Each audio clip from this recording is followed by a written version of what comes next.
are imprisoned because of deterrence. So if deterrence is that effective, then why do we still have libel to begin with? Basically, Mr. Chair, libel, as what I've said earlier, stands as a vanguard. If we will take away any item that would fulfill this vanguard, Mr. Chair, apparently this will serve no less than a door open to possibilities of worse libel cases, Mr. Chair. And if ever we will take away imprisonment as a punishment, apparently people will less fear the policy itself. The argumentation, Mr. Chair, of the opposition are this. First, we will prove to you that libel as a crime maintains objective balance between the right to express from the right to be silent. To substantiate we would like to raise the issue of right of self-expression versus security. Just like any other rights, Mr. Chair, stated in the Constitution, the right to expression is also regulated. And the best way of manifesting this regulation is the enactment of libel as a crime, and corresponds to this are the consequences if ever a person commits such. We believe that imprisonment is indeed an effective tool in deterring libel as a crime, Mr. Chair, because the end goal of the government, why they want these people to be punished, first, because they want these people to repent from all the bad intentions and bad faith they've done to other people. Second, they are rehabilitated in the sense that they are well-oriented about the standards, the ethics of journalism or any forms of writing for publicity, Mr. Chair, members of this House. And third, Mr. Chair, the society needs security from the harmful people, and the harms that people from other countries may implicate. For example, an Australian entity, Mr. Chair, defamates, Philippines because of our current situation. Apparently, he is subject to our constitutional law. He is subject to punitive action corresponding the law of our country. This necessarily suggests that he can be imprisoned in our country because of the crime he's done. Now, we will just let him go because he can only do public apology and damage, Mr. Chair. This necessarily suggests that other countries may also harm us the way, or much more than the way he did to us, Mr. Chair. If we would decriminalize libel, just like the government said, we are opening the gates of absolutism from the people that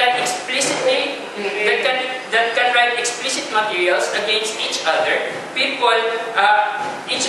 and people can denounce respect and integrity, Mr. Chair. We need this current policy established as it is now. And as much as the policy, libel as a crime, protects security, it is but just as well for us to protect this policy in good faith. Second argument, Mr. Chair, how efficient and effective libel is as a constitutional policy. It is efficient because the law speaks for itself. This necessarily means that the law is autonomous in nature.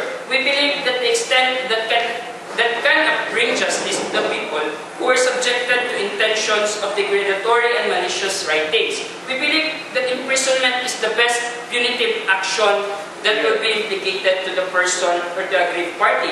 Because the law employs an iron fist that denotes affirmative justice to people who suffered from the act and the people who gravely did the act. This necessarily means that people will be responsible at the end of the day. And just like our journalists today, Mr. Chair, responsible because apparently they are afraid to be in prison. Thank you. Speakers spoke for 7 minutes, 23 seconds. 7 minutes, 23 seconds. Okay, thank you, Leader of Opposition. May I please call on the Deputy Prime Minister to continue this debate here. Encouraging both sides to raise points of information and accept them if you want to. And please requesting both sides to maintain proper decorum during this debate here. Okay.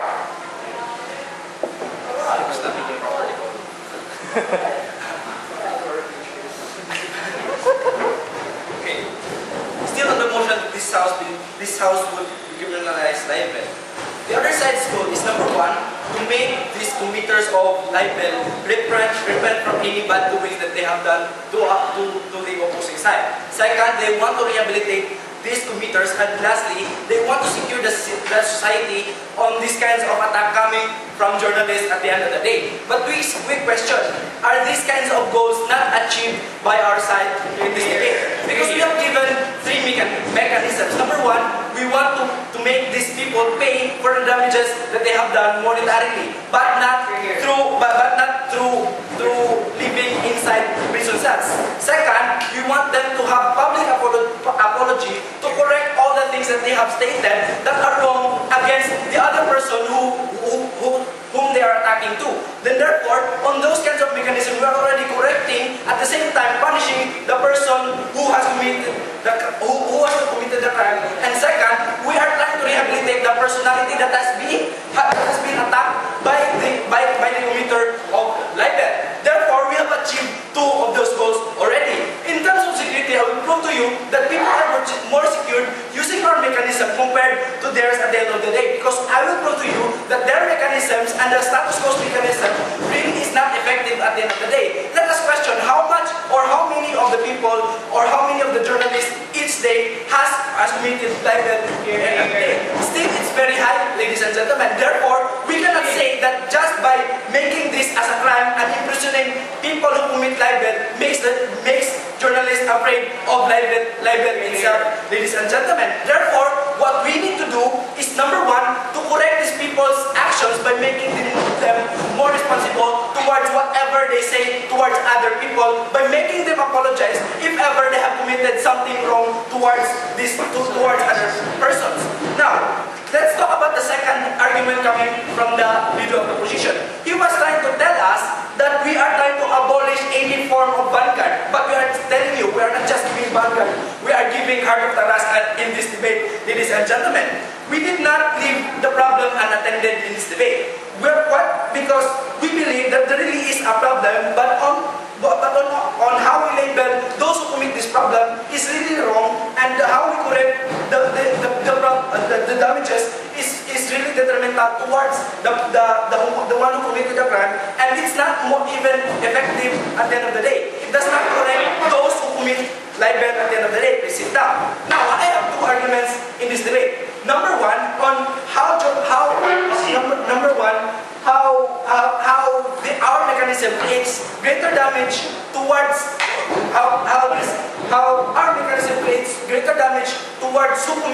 those people who commit libel, and makes it more effective in deterring the crime, but not destroying the personality of the person. And second is how it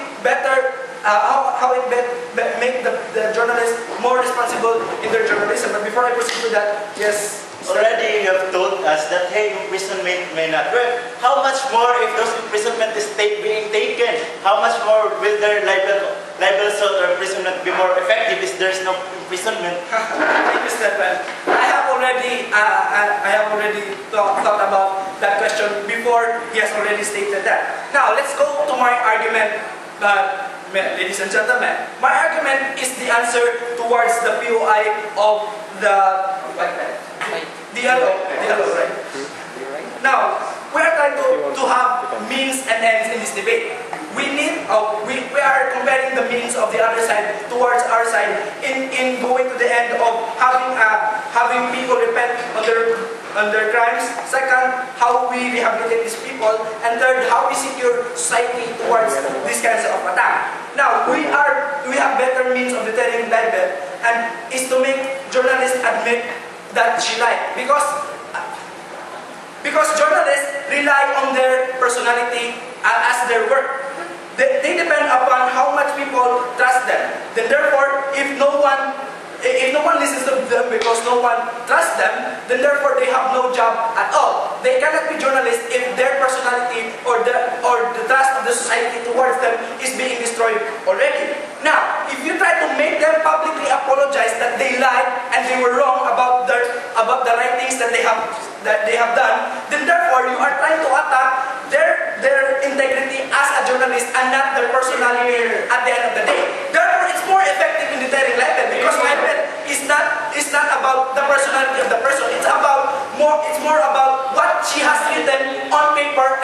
distributed it towards society. That's libel, ladies and gentlemen. Therefore, we must attack that kind of problem and not attacking the personality of the person itself. Because if you try to put him inside the jail, you are trying to make him appear as if he is a criminal and he has a bad personality at the end of the day, and he does not deserve to be treated equally